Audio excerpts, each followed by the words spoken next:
Imagine भी नहीं किया था कि ईरान की war conflict will change the world so much. तो सबसे बड़ी न्यूज़ ये है कि यूएई ने जो ओपेक है ऑर्गेनाइजेशन उसको छोड़ दिया है। अब ये एक बहुत बड़ी न्यूज़ रिपोर्ट हो जाती है, इसका वर्ल्ड कॉन्सिक्वेंस रहेगा और ये सिर्फ वॉर एमिट्स तक नहीं रहेगा, ये पूरा पूरा वर्ल्ड को फ्यूचर शेप करेगा for the oil needs, for the energy needs. अब इसका इतना बड़ा इम्पैक्ट क्या है और क्या है, आज इस न्यूज़ रिपोर्ट में समझते हैं। तो सबसे पहले आपको ओपेक के बारे में जानना है। OPEC is organisation of petroleum exporting countries. तो जितने भी कंट्रीज पेट्रोल प्रोड्यूस करते हैं, प्रोसेस करते हैं और एक्सपोर्ट करते हैं, ये इस ऑर्गेनाइजेशन में आता है। अब ये ऑर्गेनाइजेशन डिमांड एंड सप्लाई, जो ऑयल प्राइसेस है, जो बैरल का प्राइस हम सुनते हैं वो, और उसके साथ साथ जो एनर्जी नीड्स है, जिसके साथ जितना उनका दोस्ती या फिर उतनी पार्टनरशिप है, उनके साथ उतना उनका रिलेशन होता है और एनर्जी नीड्स पूरे वर्ल्ड की इसी ऑर्गेनाइजेशन से रिक्वायर्ड होती है या फिर फुलफिल होती है।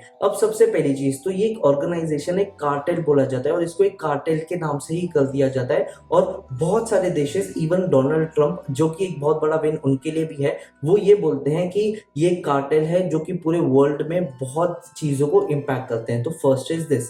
सेकेंड चीज कि यूएई ने इसको छोड़ा है और इसके पहले ये फर्स्ट टाइम नहीं है, वॉर कॉन्फ्लिक्ट का बहुत बड़ा उसमें एक पार्ट है, बट इसके पहले भी जब ये वॉर स्टार्ट नहीं हुआ था, फ्रॉम द इयर्स ये इनके बीच में कुछ ना कुछ अनबन होती थी और बहुत टाइम तक ऐसे हुआ है कि यूएई यानी यूनाइटेड अरब एमिरेट्स जो थे वो इसको छोड़ने के लिए बहुत टाइम क्लोज आए थे, बट उन्होंने छोड़ा नहीं था। और ये एक बहुत बड़ी कॉन्सिक्वेंस या फिर एक बहुत बड़ा स्टेटमेंट आता है फ्रॉम द सू अल मोजोई, जो कि यूनाइटेड एमिरेट्स के एनर्जी मिनिस्टर है। उन्होंने एक एक्स पे पोस्ट करके बोला है कि ही वाज वेरी थैंकफुल कि 6 डेकेड से पूरे ऑर्गेनाइजेशन ने कोऑपरेटिव, एक फ्रेंडशिप और एक एनर्जी नीड्स मेट किया है, but now they are going the separate ways. और यहाँ पे वो सारी चीजों को एक एथिकल वे में, जो एनर्जी नीड्स है, जो सप्लाई नीड्स है, जो प्राइस डिमांड्स है, वो एक बहुत अच्छे से वो आगे प्रोसीड करेंगे।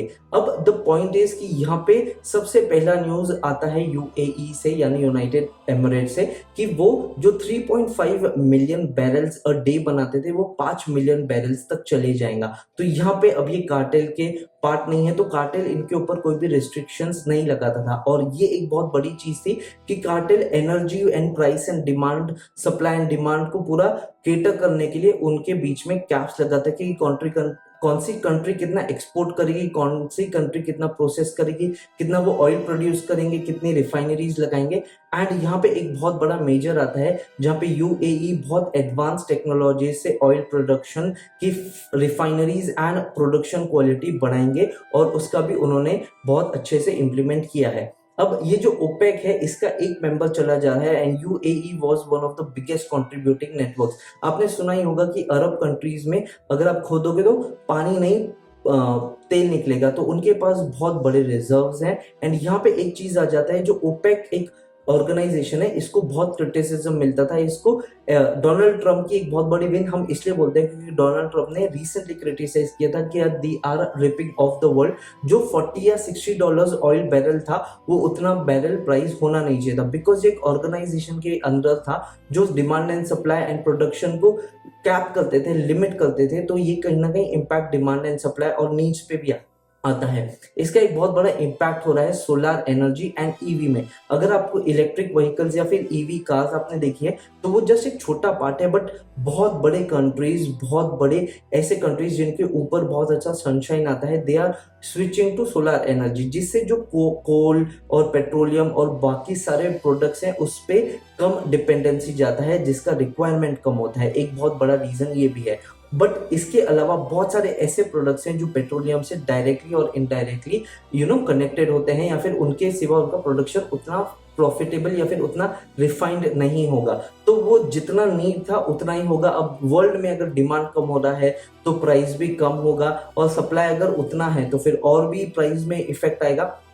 तो यही चीज को कंसंट्रेट करके अभी ओपेक जो है बहुत वीक दिख रहा है, जहां पे यूएस का जो उन्होंने पहले किया था और बहुत सारे कंट्रीज बोल रहे हैं वो भी एक साबित होता है। इसके अलावा यूएई एक बहुत बड़ा पार्ट था जो डिवाइड हुआ है, जो अलग हो गया है, और वो अपना प्रोडक्शन, अपना लिमिट, अपना कैप, अपनी रिफाइनरीज अपने हिसाब से अभी डिसीजन लेगा। तो इसका वर्ल्ड में बहुत बड़ा इम्पैक्ट आएगा। But you have to understand कि अभी भी मिडल ईस्ट क्राइसिस यानी ईरान, इसराइल और यूएस का वॉर चल रहा है, तो स्ट्रेट ऑफ हॉर्मुज आज भी चोक पॉइंट है, जो कि बहुत इंपॉर्टेंट चोक पॉइंट है। तो जो हम इफेक्ट देख रहे हैं ये फिलहाल लेटर इन द ईयर या फिर लेटर इन 2027 2028 देखेंगे, जब ये war is in the past. अभी वॉर का जो इफेक्ट है वो अगर आज भी खत्म होता है तो उसका 6 से 8 महीने तक इफेक्ट रहेगा। सो अगर आप इसको एक फॉर द फ्यूचर होप देख रहे हो तो this is a very good thing. OPEC जैसे कार्टेल्स अगर डिस्ट्रॉय हो जाएंगे तो वर्ल्ड को एक ट्रांसपेरेंसी, क्लियर रेट मिलेगा।